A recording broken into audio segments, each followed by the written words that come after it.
आज हमारे आंध्र प्रदेश आली जनाब चीफ मिनिस्टर चंद्रबाबू नायडू साहब का और हमारे कदरी के असम्बली हल्के के एमएलए साहब इज्जत माब कंदीकुंटा वेंकट प्रसाद साहब का शहर कदरी उसके अतराफ व अकनाफ के अइम्माए मसाजिद और मौज़दीनीन शुक्र अदा करने के लिए यहाँ पर आए हुए हैं। तो इसलिए कि हम लोग को इलेक्शन से पहले तक मस्जिदों के इमामों और मौज़दीनों के तनख्वाह रुक गए थे। सीएम साहब जैसा वादा करें मुसलमानों के ताल्लुक से, उसी एतबार से जितने भी मसाजिद के तनख्वाह वगैरह हैं, ये साल 2024 4वां महीने से लेकर 25 4वां महीने तक एक साल के बावक्त तनख्वाह अल्हम्दुलिल्लाह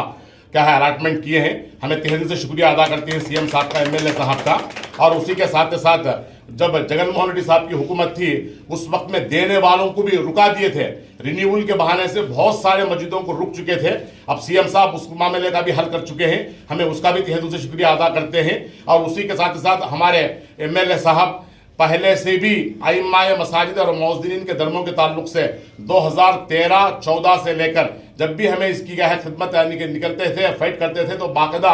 हमारे आज कदरी के, मैं एक बात है मीडिया के सामने बोलना चाहता हूं, बहुत सारे मुसलमान लीडर हमारे कदरी के हैं, बल्कि हमें ये वाक़ा ये तकलीफ पड़ते रहे तो ये जने भी बुला भेज को क्या तुम्हारी तकलीफ और पुलिस वाले नहीं, ये वली साहब रोड के अंदर मैं गवाह हूं, मुझे बुला को धमकियां दिए इस वाले लीडर आई करना नहीं, ये हराम काम, ये पसंद काम, इमाम मौज़ूद हराम कराती हैं अगर बोल को। आज अल्हम्दुलिल्लाह हमारे एमएलए साहब इतनी तकलीफा देखने के बाद वो टाइम को 2014 में मुझे बुला भेजकर तुम्हारा डिमांड क्या है लाओ, मैं क्या है करेगा असेंबली में रखो, तुम्हारे बिल पास करा दूंगा बोल को पूछ को हम को हिम्मत दाद दिए वाले हमारे कंदीकुंटा वेंकट साहब का हमें तहे दिल से शुक्रिया अदा करते ही अल्हम्दुलिल्लाह जब से भी हमारे इमाम मौज़ूद के मुसलमानों के रहबर है मसीहा है, किस दिन भी मुसलमानों के बारे में खराब सोचने वाले आदमी नहीं होना कर बोल को चंद हजरात चुपके इनका नाम बदनाम करने की कोशिश करते हैं, उन्होंने राजकीय उनके ब्रोकर हैं बल्कि सही अध्ययन नहीं। हमें आज बोलते हैं तहे दिल से शुक्रिया अदा करते हैं एमएलए साहब का। किस दिन भी कौन भी मुसलमान, मैं खुद कई मुसलमानों को अल्लाह के पास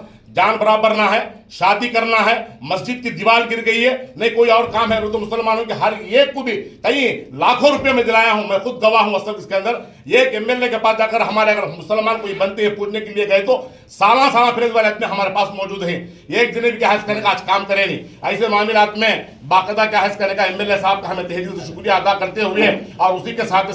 घरान के बारे में इलेक्शन के सामने घरान के ताल्लुक से क्या है करने का सीएम साहब जब आए थे, साबिक सीएम साहब उनके सामने वादा करें घरों को बाकायदा का हैज करने का पूरे इमाम मौज़ूद को देते हैं बोल को अल्हम्दुलिल्लाह आज वो बात टिका ली। हमारे एमएलए साहब एप्लीकेशन भी हमें रिसीव कर लिए हैं, बहुत सारे मंडलमा के क्या है बोल को बोले तो पीए साहब के जरिए से अल्हम्दुलिल्लाह हमें यही साल को हाउसिंग वाले पहुंचा दिए हैं, कदरी वाले के बहुत सारे कलेक्ट कर लिए हैं अल्हम्दुलिल्लाह पूरे रेडी कर लिस्ट वगैरह हमें एमएलए साहब के पास पहुंचा देती। जो वादा करे वो वादे को मुकम्मल तरीके से निभाने की इसमें हमें तमाम अइम्मा, हमें उलमा, मौज़ूदीन हजरात तहे दिल से हमें शुक्रिया अदा करते हैं कि हमारे एमएलए साहब अल्लाह ऐसी खिदमत ले, इनके दर्जात को बुलंद करे, इनके दुश्मनों को खत्म करे। अल्लाह तबारक व तआला इनके जिस्म में ताकत तंदुरुस्ती अता फरमाए, लंबी हयात अता फरमाए। अल्लाह तबारक व तआला इनके हर कार्य में कदम में अल्लाह ताला नेकियां अता फरमाए।